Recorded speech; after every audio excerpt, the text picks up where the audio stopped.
I'm now speaking with Jain. Jain, are you one of the organizers down here? I am, yes, with Fort Wayne for Peace. Okay, what exactly is going on? Well, we have a couple things going on. There's a global day of action on military spending, which is happening all over the world. There's events everywhere, hundreds and hundreds of events. Fort Wayne for Peace chose to have ours today, even though most of them are going to be like in the next week or so.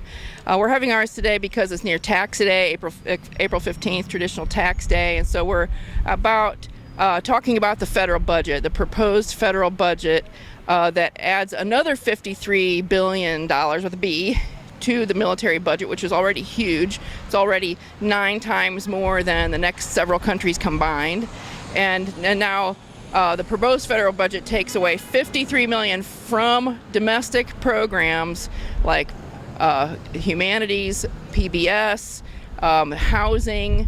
And so a lot of people stand to lose from that. There's been in the newspaper the last couple of weeks, there's been letter after letter from organizations like the local public broadcasting folks and the jesters out at St. Francis, and lots of groups that talk about how they stand to lose, and perhaps their organization perhaps would dissolve without the funding that now is going to bloat the military budget even more. What is the Trump team thinking in having this kind of a budget? Well, I really can't say what they're thinking because it doesn't make sense to me. However, they obviously have priorities. And I think there's probably people who stand to profit from more militarization. There's, even in this town of Fort Wayne, Indiana, there's Raytheon. There's a lot of companies that profit from war and from militarization. And so there's a lot of people that are cheering that.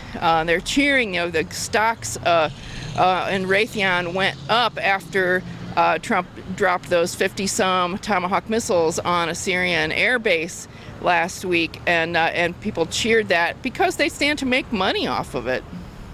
So in this instance, making money is more important than cultural and educational enrichment?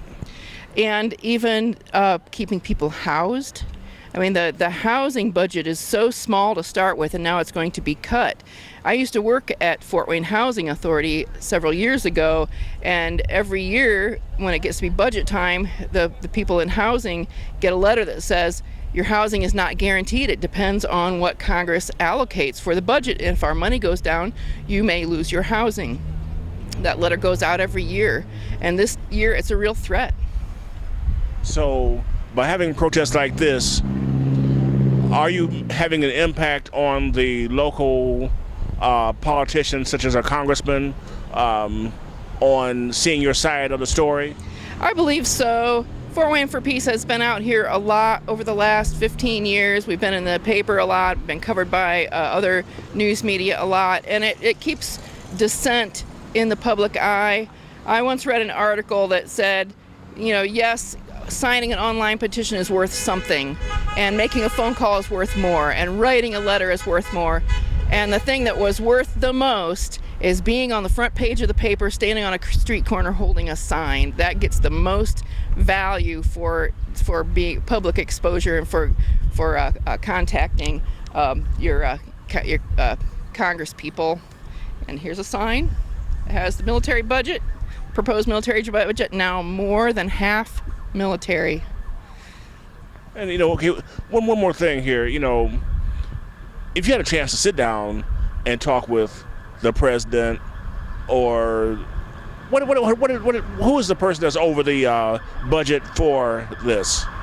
Well, I understand that that the president had some intentions coming in. He had some campaign promises going in that he may have actually intended to do, but so did Barack Obama, and there are things that he didn't get to do because being president isn't everything, and you have opposition, and you have party affiliations and party establishment that control a lot of the appointments. We've all read in the DNC email leaks last year, we read about how pay for play works. We saw it with the Democrats. Well, the Republicans won, but they have the same thing. The campaign donors you pay so much of a donation, and then you get a seat next to somebody at some event. You pay more, you get a cabinet appointment. And so a lot of the things that are going on right now are due to the Republican establishment calling the shots, and President Trump being inexperienced. I think it may or may not be what he would choose. But I think that's a lot of what's going on is the Republican establishment. Okay, well, last thing, if you had a chance to sit down with President Trump and give him your thoughts, what would you get across to him? I would want to talk to him about the campaign promises that he made. He thought we should be pulling out of all these wars and not spending all this money. I mean, he did give a promise to take care of ISIS once and for all, and I think that's maybe the intent. He's not going about it perhaps as I think he should. So I think I would talk to him about the value of taking care of people and rather than making more terrorists, using diplomacy and help and humanitarian aid to influence in the Middle East rather than towing the line with Israel and bombing Israel's enemies. Thank you very much. Thank you.